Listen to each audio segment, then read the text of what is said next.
രണ്ടാം ലോക മഹായുദ്ധകാലത്ത് ജപ്പാന് വേണ്ടി പൊരുതി മരിച്ച ഒരു ഇന്ത്യക്കാരൻ. അയാൾ മരിച്ചതോടുകൂടി അനാഥനായ അയാളുടെ മോനെ ജപ്പാനിലെ സാമുറായികൾ എടുത്തു വളർത്തുന്നു. അങ്ങനെ ഇരിക്കെ ജപ്പാനിലെ യക്കൂസ എന്ന് പറയുന്ന ഒരു അണ്ടർവേൾഡ് ഗ്യാങ് ജപ്പാൻ മൊത്തം പിടിച്ചടക്കാൻ വേണ്ടി സാമുറായി ലീനേജിനെ തന്നെ ഇല്ലാണ്ടാക്കുന്നു. പക്ഷേ ഒരേ ഒരാൾ മാത്രം രക്ഷപ്പെടുന്നു.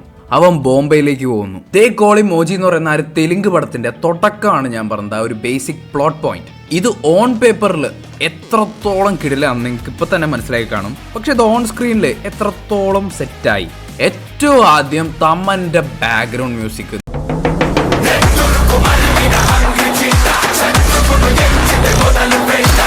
നിങ്ങൾക്ക് ഈ ഒറ്റ റീസൺ മതി ആ ഒരു പടത്തിന് വേണ്ടി ടിക്കറ്റ് എടുക്കാൻ. അതും തെലുങ്ക് വേർഷൻ തന്നെ കാണണം. തെലുങ്ക് വേർഷൻ തന്നെ. തമിഴിൽ ആ ഒരു പഞ്ച് എനിക്ക് കിട്ടിയില്ല. നിങ്ങൾക്ക് ഇഷ്ടമുള്ള വേർഷൻ കാണാം. ഞാൻ റെക്കമെൻഡ് ചെയ്യുന്നത് തെലുങ്ക് വേർഷനാണ്. PVR പോലത്തെ സ്ഥലത്തൊക്കെ സബ് ടൈറ്റിൽസോടുകൂടി തന്നെ തെലുങ്ക് വേർഷൻ ഉണ്ട്. തമൻ ലിറ്ററലി ഇന്റർവെല്, ക്ലൈമാക്സ്, ആ ഒരു ടൈറ്റിൽ സീക്വൻസ് ഒക്കെ വരുമ്പോഴുണ്ടല്ലോ, ഗോഡ് മോഡ് എന്ന് പറയാം. അമ്മാരി എൻ്റെ ദൈവം, നമുക്ക് തോന്നും ഈ മനുഷ്യൻ എത്രത്തോളം ഈ പണിയെടുത്ത് ഈ സാധനം എലിവേറ്റ് ചെയ്തിട്ടുണ്ടെന്ന്. ശരിക്കും നമുക്ക് ആ ഒരു എലിവേഷൻ ഫീൽ ചെയ്യും. പിന്നെ ഇതിൻ്റെ ഓരോ ഫ്രെയിംസും കിടിലെന്ന് പറഞ്ഞാൽ അമ്മാതിരി കിടിലം. എന്ത് നന്നായിട്ടാണ് ഓരോ ഫ്രെയിമുകളും നല്ല രീതിക്ക് ചെയ്തേക്കണം. നമുക്കിങ്ങനെ വാൾപേപ്പർ, ഏത് ഫ്രെയിമും നമ്മളെടുത്ത് വാൾപേപ്പർ ആക്കാൻ പറ്റും. അത്രയും നല്ല കളർ ഗ്രേഡിങ്ങും നല്ല കോമ്പോസിഷനൊക്കെ വെച്ച് കിടിലം ഫ്രെയിംസ് ആണ് ഇതിൻ്റെ. ഇനി ഇതിൻ്റെ ഡയറക്ഷൻ, ഇത് സുജീത്താണ് ഡയറക്റ്റ് ചെയ്തിട്ടുള്ളത്. സുജീത്ത് എന്ന് പറഞ്ഞാൽ നമ്മുടെ സാഹോ ഒക്കെ ഡയറക്റ്റ് ചെയ്ത പുള്ളി. സുജീത്തിനെ പറ്റി എനിക്ക് പറയാനുള്ളത് എന്താണെന്ന് വെച്ചാൽ വളരെ വളരെ നല്ല പൊട്ടൻഷ്യൽ ഉള്ള ഒരു മനുഷ്യനാണ്. പക്ഷേ എന്തൊക്കെയോ ചെയ്യാൻ, വലിയ കാര്യമായിട്ട് ചെയ്യാൻ നോക്കി ഒന്നും ആവാതെ പോകില്ല. അങ്ങനത്തെ ചില ടൈപ്പ് ആൾക്കാർക്ക് അതുപോലത്തെ ഒരു ആളാണ് പുള്ളി. എന്ന് വെച്ചാൽ എപ്പോഴെങ്കിലുമൊക്കെ ഒന്ന് പുള്ളി ഷോർട്ടായിട്ടൊരു സംഭവം അടിക്കും. പക്ഷേ സാഹോ ആയിക്കോട്ടെ, ഈ പടം ആയിക്കോട്ടെ, നല്ല പൊട്ടൻഷ്യൽ ഉണ്ട്. അതും ദേ കോളി മോജി ആ ലാസ്റ്റ് ആ ഒരു കുറച്ച് ടൈം വരുമ്പോൾ എന്ത് രസമായിട്ട് എനിക്ക് തോന്നി. ആ കഥ എടുത്ത് ഫുള്ളാക്കി പടം ചെയ്ത് വെച്ചാൽ മതിയായിരുന്നില്ലേ എന്ന് എനിക്ക് തോന്നി. അത്രയും നല്ല സാധനമായിരുന്നു. പക്ഷേ ഞാൻ പറഞ്ഞ പോലെ ആ ഒരു പൊട്ടൻഷ്യൽ ഫുള്ള് എടുത്തിട്ടില്ല. പക്ഷേ നല്ല രീതിയിൽ എടുത്തു വെച്ചിട്ടുമുണ്ട്. മോശവും പറയാൻ പറ്റില്ല.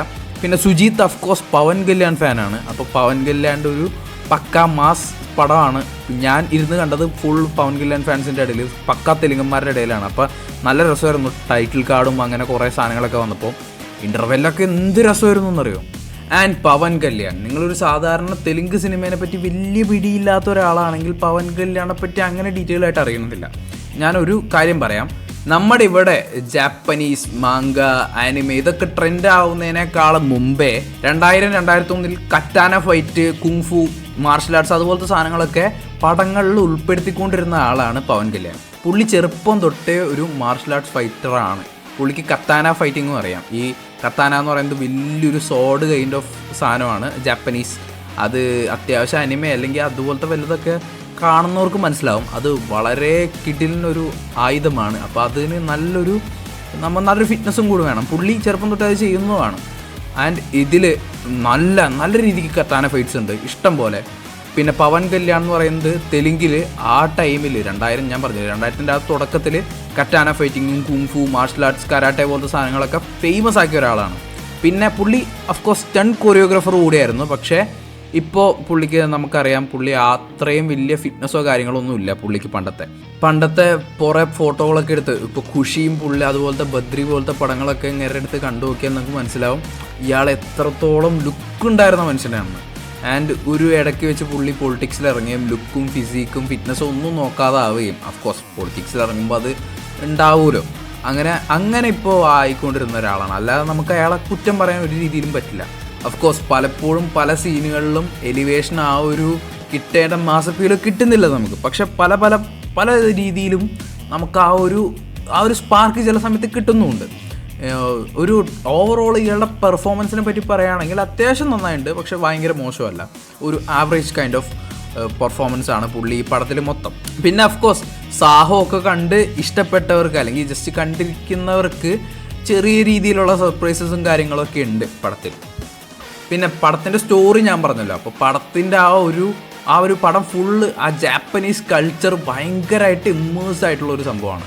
ജാപ്പനീസ് കൾച്ചർ വളരെ രീതിക്ക് ഒരുപാട് നല്ല രീതിക്ക് ഈ പടത്തിലുണ്ട്. ജാപ്പനീസ് ആക്ടേഴ്സ് കുറേ പേരുണ്ട്. പിന്നെ ക്രിഞ്ച് ടൈപ്പ് റൊമാൻസോ അങ്ങനത്തെ സംഭവങ്ങളോ ഒന്നുമില്ല ഈ പടത്തിൽ. ആ പാടം ഒരു 5 മിനിറ്റ് ഒരു പാട്ട് അങ്ങനത്തെ കുറച്ച് സംഭവങ്ങളേ ഉള്ളൂ. കൂടിപ്പോയ ഒരു 10 മിനിറ്റ് അങ്ങനത്തെ ഒരു സംഭവമേ ഉള്ളൂ. പിന്നെ അത്യാവശ്യം നല്ല രീതിയിൽ സീരിയസ് ആയിട്ട് പോകുന്നൊരു സംഭവമാണ്. ഇപ്പോൾ ഞാൻ പടം കണ്ട് കഴിഞ്ഞിറങ്ങിയപ്പോൾ ഒരു ഐറ്റം സോങ് പിന്നെയും കയറ്റുന്നൊക്കെ പറയുന്നുണ്ടായിരുന്നു. അതിൻ്റെ ഒരു ആവശ്യമില്ല. ആ പടം നല്ല രീതിക്ക് ആ ഒരു മൂഡ് പിടിച്ച് പുള്ളി ചെയ്തിട്ടുണ്ട്. ആ ഒരു നല്ല രീതിക്ക് ആ ഒരു ഡാർക്ക് മൂഡ് ഇതിൽ കിട്ടുന്നുണ്ട്. പിന്നെ റൈറ്റിങ്ങിൽ പലപ്പോഴും ഗ്രിപ്പിംഗ് അല്ലാതെ പോയിട്ടുണ്ട്. ഫസ്റ്റ് ഹാഫ് അത്യാവശ്യം ഡീസൻ്റായിട്ട് നന്നായിട്ട് ചെയ്തിട്ടുണ്ട്. പക്ഷേ സെക്കൻഡ് ഹാഫിൽ പലപ്പോഴും നമുക്ക് നല്ല ലാഗ് ഫീൽ ചെയ്യും.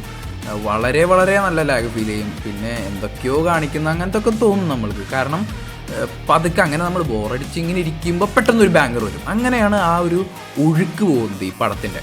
അറ്റ് ലാസ്റ്റ് ഒരു ഫൈനൽ വെർഡിക്റ്റ് പറയുകയാണെങ്കിൽ അത്യാവശ്യം കുഴപ്പമില്ലാത്തൊരു പടം. ഒരു എബോ ആവറേജ് എന്ന് പറയാൻ പറ്റും. ഒരു ആവറേജ് ആ ഒരു കൈൻഡ് ഓഫ് പടം. ഭയങ്കര സെറ്റപ്പൊന്നുമല്ല, എന്നാലോ ഒട്ടും മോശമല്ല. അത്യാവശ്യം കുറച്ചുകൂടി നന്നായിട്ട് ചെയ്യാൻ പറ്റുമായിരുന്നു. പല സീൻസും പുള്ളിക്ക് ഞാൻ ഇങ്ങനെ ആലോചിച്ച പടം കണ്ടുകൊണ്ടിരുന്നപ്പോൾ ഇങ്ങനെ ചെയ്തുകൊണ്ടിരുന്നൊക്കെ എന്ന് വെച്ചാൽ നല്ല രീതിക്ക് ചെയ്യാൻ പറ്റുമായിരുന്നു. പക്ഷേ നമുക്ക് ഈ വലിയ വലിയ സ്റ്റാർസിന് കിട്ടുമ്പോൾ വലിയ വലിയ ബഡ്ജറ്റ് കിട്ടുമ്പോൾ പലപ്പോഴും നമ്മുടെ കയ്യിൽ നിന്ന് പാളിപ്പോവും. അത് പറഞ്ഞിട്ട് കാര്യമില്ല. പക്ഷേ നല്ല രീതിയിൽ എടുത്തു വെച്ചിട്ടുണ്ട്. അത്യാവശ്യം ഇപ്പോൾ നമുക്കൊക്കെ അത്യാവശ്യം ക്രൗഡിൻ്റെ ഒപ്പം, അതും പവൻ കല്യാൺ ഫാൻസിൻ്റെ ഒക്കെ ഒപ്പം ഇരുന്ന് കണ്ടാൽ നല്ല രസമായിട്ട് നമുക്ക് ഫീൽ ചെയ്യും. പക്ഷേ ഇവിടെ നമ്മുടെ കേരളത്തിൽ അതിനുള്ള ഒരു ഭാഗ്യം മിക്കവർക്ക് കിട്ടാൻ ചാൻസ് ഇല്ല. എനിക്ക് ആ ഒരു ഭാഗ്യം കിട്ടി. Fan boy.